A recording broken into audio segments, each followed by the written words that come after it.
vendo aqui uma postagem que colocaram lá no grupo de membros do Vasco em Família.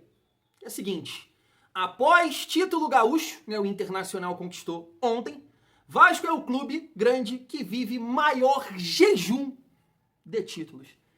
Como eu queria falar um palavrão aqui agora, porque jejum, nossa senhora, já estaria, sabe, caixão de madeira, sem comer nada há tanto tempo assim.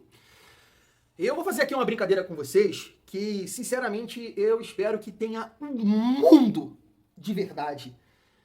Deus, olhe para o vascaíno nesse momento, tudo que a gente tem passado nos últimos anos, capacita, né, alguém a cuidar, a melhorar desse clube, a ajudar esse clube, para que os seus torcedores possam, num momento não tão longe assim, gritar é campeão. Como eu disse, é uma brincadeira que eu espero que tenha o mundo de verdade, porque machuca, porque dói. Você sabe o que eu tô falando. Dói demais não gritar é campeão há tanto tempo. Família vascaína. Se você colocar um título de expressão nacional, internacional, então, Deus que me livre, né? Mas é isso. Hoje tem, né, sorteio aí da Copa Sul-Americana. A gente vai destacar isso aqui. Vamos também resenhar sobre algumas opiniões. Felipe Luiz deu uma catucada no Vasco na coletiva ontem. Eu quero trazer aqui uma análise também do zagueiro Thiago Silva, muito interessante para a gente debater aqui também. E o próprio Abel Ferreira, né, que perdeu ontem para o Corinthians do Ramon Dias, falando do meio armador dele. E aí eu quero trazer essa resenha também para falar do nosso, do menino Couto, que a gente espera, né, daqui a pouco receber alguma informação aí que tá treinando normalmente, tá correndo, tá se movimentando para lá, para cá. Então chega aí, família vascaína, que tem muita resenha nesse vídeo. Vamos falar aqui também sobre o mercado da bola. Tem uma informação aqui sobre o Fabinho do América. Chega aí que tem muita resenha. Mas antes, deixa eu te pedir aquela moral. Se não for inscrito aqui no canal Vasco em Família, perdão, se inscreve, deixa o like e ativa o sininho para não perder os próximos vídeos. Vamos seguir a nossa resenha. E eu gostaria de começar aqui com essa informação sobre o DVD. Tá na tela. Vasco e Internacional avançam para concretizar a compra de David pelo Gigante. Desde o fim do ano passado, o Cruz Maltino já havia sinalizado a intenção de adquirir o atacante, mas o acerto ainda não tinha sido formalizado. O Inter, por sua vez, notificou o clube carioca sobre a obrigação de pagamento devido ao cumprimento de metas estabelecidas no acordo prévio. Agora a transação está nos ajustes finais, com os departamentos jurídicos de ambos os clubes trabalhando para oficializar o negócio.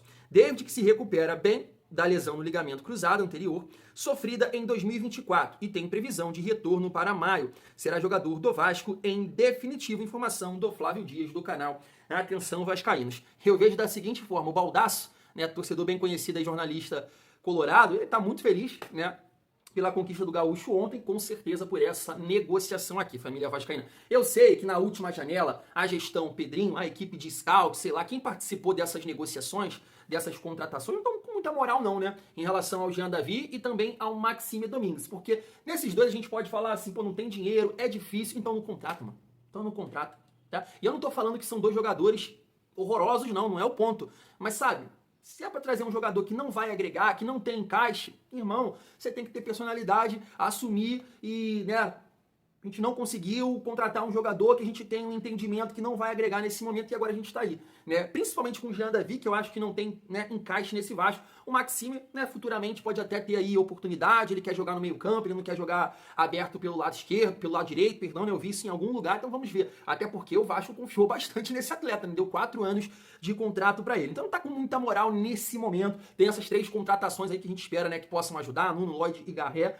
Mas em relação aqui ao David, é muito daquilo que eu comento com vocês, né? O que o Vasco pegou, na verdade, que a gestão Pedrinho pegou. Porque nada justifica, na minha visão, pagar ou comprar o David. É um jogador para esperar, final de contrato com o Internacional, assina um pré-contrato com a gente. Eu aposto que ele ia gostar dessa possibilidade, já que depois de anos ele jogou alguma coisa, foi no Vasco, não rendeu em nenhum outro lugar, Inter, Cruzeiro, São Paulo, nenhum outro lugar, foi aqui de graça, sabe? Agora você pagar pelo David, pra mim, é terrível. E aí, pontuando aqui, se não houve nenhuma maracutaia nesse sentido, o que aconteceu? Contrataram o David, colocaram essas metas que ele bateu, mas na ideia do David ser um jogador reserva. Vamos contratar o titular. Não chegou o titular, David assumiu esse protagonismo e tá aí, a gente tem que comprar o David do Internacional. Família vascaína, pra mim, é um erro. Repito, para contratar o David, 0,800, na minha visão. Não sei na de vocês. Seguindo aqui a nossa resenha, tá na tela, anota aí na sua agenda, ó, Vasco informa, o atacante Verratti concederá entrevista coletiva nesta terça-feira, 18 às 3h15 no CT. Moacir Barbosa, se eu tivesse lá, eu ia perguntar, Verratti, pelo amor de Deus, me explica aí o que aconteceu, que o time titular do Vasco perdeu para o Maricá por 2-1. Vale a gente destacar também, né, que o Verratti foi artilheiro aí do Campeonato Carioca, junto com o Cano e também com o Max do Sampaio Corrêa, então carimbou ali mais uma artilharia, né? Foi artilheiro da Copa do Brasil no ano passado e artilheiro do Campeonato Carioca esse ano, Pablo Verratti. Família, falando sobre mercado da bola, né, recentemente aí o Vasco não conseguiu concretizar a contratação do Palácio, né, a gente tem aqui algumas informações que a gente trouxe aqui no canal do Lucas Tanaka dizendo que o atleta não gostaria de vir aqui pro Rio, de jogar no Vasco, ele queria permanecer no Galo, e acabou que isso aconteceu, deram ali uma desculpa que venderam um jogador, lá o Alisson pro Shakhtar Donetsk, time do Marlon Gomes, mas de fato, o que aconteceu? O jogador não vem mais. Então o Vasco tá aí no mercado. Max, será que é uma possibilidade? Tem gente que fala que o cara ele não quer, tem gente que fala que o Max não foi oferecido, que não passou na avaliação dos scouts. Né? A gente trouxe aqui uma informação do canal Detetives Vascaínos, do Marcos, dizendo que o empresário do jogador disse que tinha uma possibilidade. Então, algum papo tem. Segundo o canal Atenção Vascaínos, o Felipe demonstrou interesse, mas aí, né, estão falando que o Carille recusou. Vamos aguardar essa situação. Mas Fabinho, né, foi um outro nome que o Vasco sondou. E, na verdade, até acho que fez uma proposta, né? Porque teve o diretor de futebol do América Mineiro dizendo que a proposta, né, foi baixa e prontamente o América recusou. Mas tá aí, ó, não tem interesse. Vamos lá. Tá na tela para vocês. O presidente do América Mineiro afirmou que o Vasco não fez novos contatos por Fabinho. Apesar de buscar um reforço para a ponta, o jogador de 25 anos participou de 4 gols no Campeonato Mineiro. E aí é muito daquela resenha que eu troquei aqui com vocês no vídeo de ontem, eu acho, né, falando da montagem de um elenco, que a gente mira, né, o elenco que é campeão, e aí fala o trabalho de merda que o Pedrinho tá fazendo. Eu citei aqui o Série C, né, falei que o Nino veio do Criciúma em 2019, Samuel Xavier, né, acho que lá do Ceará ou do Sport, sei lá, o Ganso que chegou em 2019, mas só foi render 22, 23, e aqui tá um nome, né, que tu vais contratando esse jogador, eu não vou botar na sua conta não, eu vou falar por mim, eu ia reclamar. Com certeza eu ia reclamar. Só que aí, né, meu amigo Thiago, lá do grupo de membros, ele fala muito isso. Ah, esse jogador acerta com outro clube, aí a galera fica aí, perdeu, e não sei o que, aí era bom jogador. E tá aqui, ó, pra mostrar pra vocês, ó. Informação do André Hernanda Wall, ó. Vasco tentou contratar o atacante, mas não houve acordo com o Coelho. Grêmio, Corinthians e o Atlético Mineiro também sondaram o jogador. Na verdade, o Atlético Mineiro, eu pulei aqui, né? O Atlético Mineiro tem negociação em andamento pela contratação de Fabinho do América Mineiro. Família Vascaína, o que você me diz sobre isso? Então, o Vasco que está no mercado, vamos aguardar. Segundo o GE, o Vasco quer a contratação de 3 jogadores, um atacante, um zagueiro e um lateral esquerdo. Vamos falar sobre a Sul-Americana? Competição essa que o Vasco coloca como prioridade. Vou até mostrar para vocês aqui, rapidinho, separei aí matéria do GE, ó. Vasco trata a Sul-Americana como prioridade para 2025. A gente já trocou uma ideia sobre isso, né? E a prioridade do Vasco, claro que tem que ser o Campeonato Brasileiro, né? Se preocupando ali com a questão do Z4. Bem, tá mais tranquilo? E aí você começa a mirar, né? Copa do Brasil e Sul-Americana, família vascaína. Mas tá aí para vocês, né? O sorteio que é no dia de hoje. Deixa eu ver o horário aqui, família, se tem. Hoje o Vasco vai conhecer o seu grupo na Copa Sul-Americana, né? A partir das 8 horas, transmissão da ESPN e Cazé TV. Vale a gente destacar, né, aqui os potes da competição e pontuando que o Vasco, né, não vai enfrentar nenhum time brasileiro nessa primeira fase. Pote 1, tá aqui, ó, Independiente, eu falei errado, tentando botar aqui o sotaque, Independiente da Argentina, Lanús, Defensa e Justiça e América de Cali. Eu tava vendo aqui, até peguei para mostrar para vocês, vou botar aí na edição, a posição, né, desses clubes, tá ali, ó, o Defensa e Justiça está bem colocado no momento no campeonato argentino, tá na 6ª colocação, ali são 2 grupos, né, e o Independiente é líder e o Lanús também tá na 6ª colocação, família, ou seja, né, se você ter isso aí como parâmetro, né, 3 times aqui que estão performando nesse momento, podemos dizer assim, né, mas o Vasco tem que ter condições aí de competir com esses times. No pote 2, Guarani, na verdade o Vasco não vai enfrentar ninguém do pote 2, né, porque já está no pote 2. Pote 3, Once Caldas, Racing do Uruguai, União da Argentina, Nacional Potosí, Cienciano do Peru, Sport Luqueño do Paraguai, Academia Porto Cabello da Venezuela e Cerro Largo do Uruguai. Então tem aqui times, né, que a gente são tão conhecidos no cenário aí internacional, sul-americano, podemos dizer assim, né? Pote 4, Muxuc, Runa do Equador, Atlético Grau do Peru, Vitória, São José da Bolívia, Deportes Iquique do Chile, Boston River e Melgar do Peru, fechando ali com o Corinthians. Ou seja, né, a gente vai enfrentar um do pote 1, pote 3 e pote 4, lembrando que a gente tem que terminar na primeira colocação, família, porque senão, né, a gente vai disputar ali o playoff, né, que fala que é contra o terceiro colocado do grupo da Libertadores, claro, se a gente ficar também na segunda colocação. Então, depois de um tempão, o Vasco vai disputar aí uma competição internacional e a gente vai acompanhar a família vascaína. E agora, pra gente chegar aqui na reta final do nosso vídeo, debater um pouco, projetar a temporada do Vasco, eu gostaria de trazer aqui esse breve comentário do Felipe Luiz, do Thiago Silva, pra gente resenhar um pouco mais. Se liga só. Eu falei só que o Flamengo merecia ser respeitado, né? Eu sou da seguinte opinião. Do banco de reservas, o que eu reclamo? De jogo picotado. Isso não existe nada mais que me irrita no mundo que um jogo picotado. Um juiz que apita perigo de falta, já falei. E hoje não foi o caso. Hoje foram muitas e muitas e muitas faltas. Então hoje eu não reclamo das decisões do juiz, porque para mim, por exemplo, as reclamações que o Fluminense, que o Vasco tiveram, para mim são para tirar o foco do que realmente foi o jogo, do que realmente o que foi visto dentro do campo. Essa é a minha opinião. Porque eu vou chegar aqui depois e sim, um erro arbitral pode ser determinante no resultado, mas eu tenho que analisar o que foi feito no jogo. E se meu time não joga, eu vou falar do que meu time não jogou. Depois pode até ganhar, mas se meu time não jogou, eu vou ficar preocupado. E eu sinto que essas reclamações, muitas das vezes, por decisões pequenas, são para tirar o foco do que realmente aconteceu no campo. E tirar o mérito da vitória dos outros, ou botar desculpa, como eu falo sempre nos árbitros. Então, eu não reclamo das decisões, porque para mim, contra o gol do Fluminense, não foi falta naquele lance. Isso não reclamei, porque é uma decisão do juiz, eu aceito e acabou. Agora, o que eu sim reclamo é, o jogador cai no chão e o juiz para o jogo. Se a regra ou a recomendação diz que só se é concussão. Então, o que os jogadores vão fazer? Vão cair no chão, porque sabem que o juiz para o jogo. Isso me irrita muito. Outro time é muito bem treinado, né? Sabe os gatilhos de pressão, sabe para onde te indicar e fazer a pressão alta. Dois meio-campistas que conseguem ler bem essa saída de bola. Enfim, e pressiona os caras de dentro, e aí depois a gente não tem uma possível clareza de uma virada de bola, então causa dúvidas naquilo que a gente vai fazer. Mas faz parte do jogo, faz parte de uma final nervosa, principalmente para o nosso lado hoje, que a gente estava com resultado adverso.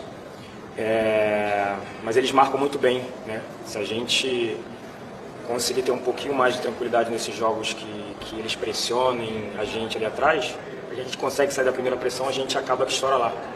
A mesma coisa eles, quando a gente pressionava um pouco mais alto, eles saíam da nossa pressão e conseguiam parar no nosso gol. Então é olhar esses momentos assim, com tranquilidade, não hoje, para que a gente possa melhorar nessa nossa iniciação ali, que eu acredito que a gente tem tudo para fazer um ano bem melhor do que foi no passado. É mole, né, Felipe Luiz? É mole. Eu sei, né, até pelo comentário aí do Thiago Silva, que é um cara muito qualificado, apesar da idade, que passou por PSG, Milan, Chelsea. Então é um cara que tem um conhecimento dessa parte tática, né, que na Europa a galera destaca muito nesse sentido. Então o Thiago Silva elogiando o trabalho ali do Felipe Luiz, que a gente vai trazer aqui para o nosso contexto também. Pô, tá com moral, realmente. Agora, não dá para negar que você tem o time qualificado, o time que nesse momento no país que tem uma das maiores folhas, que tem um alto, né, investimento, então é mole meter essa bronca aí, né, Felipe Luiz? Mas assim, cara, eu vou falar por mim, tá? Em relação a essa situação aí que ele colocou. Claro que um erro de arbitragem complica uma partida. Na verdade, o Bruno Henrique deveria ter sido expulso, né? Sendo expulso, provavelmente o gol não aconteceria, porque foi até antes, né, o lance da cotovelada, mas em nenhum momento aqui, se você pegar algum vídeo meu ali depois da partida, da eliminação, eu pontuei que o Vasco passaria, que o Vasco era isso, que era aquilo, não, porque eu acho que o torcedor do Vasco, de um modo geral, claro, tem um ou outro que não enxerga dessa forma, né? Mas eu acho que o entendimento, de um modo geral, da maioria é que, irmão, mesmo com o Flamengo ali, com um a menos, com a dificuldade que o Vasco tava, a gente não tinha certeza que ia passar. Era um amplo domínio. Por exemplo, o Flamengo contra o Corinthians ficou com um a menos, né, o próprio Bruno Henrique, e passou de fase. E foi pra final da Copa do Brasil. Porque o medo que a gente tem de jogar contra eles é tão grande que cara, mesmo com um jogador a menos ia ter, sei lá, não tinha garantia nenhuma que o Vasco passaria de fase. Sinceramente, isso é um ponto de vista meu, tá? E ali pegando o gancho do Thiago Silva, e eu falo isso aqui pra vocês, que eu prefiro esperar a temporada do Vasco, porque eu não acho o elenco tão pavoroso assim. Claro que a gente tem que esperar essas peças performarem, né? Que é o Lloyd, que é o Garré, que é o Nuno, porque são jogadores que, característica, né? Quero dizer, que fazem muita falta, principalmente no início de temporada do Vasco. Eu bato aqui nessa tecla pra vocês, né? O Vasco jogou com Teixeira, Verratti e Coutinho. Isso não existe em nenhum lugar do mundo. Você não tem ninguém pra correr na frente, nenhum time do mundo joga dessa forma. Então você encara um Flamengo que é muito qualificado e não dá pra negar, muito bem treinado, por tudo que o Thiago Silva falou aí. Então, se a gente olhar para o Flamengo como parâmetro visando o resto da temporada, vai dar merda. Vai dar merda. Eu assisti ontem, e até vou puxar aqui o gancho nesse sentido, eu assisti um pouco do jogo, na verdade o jogo inteiro, né, Palmeiras e Corinthians.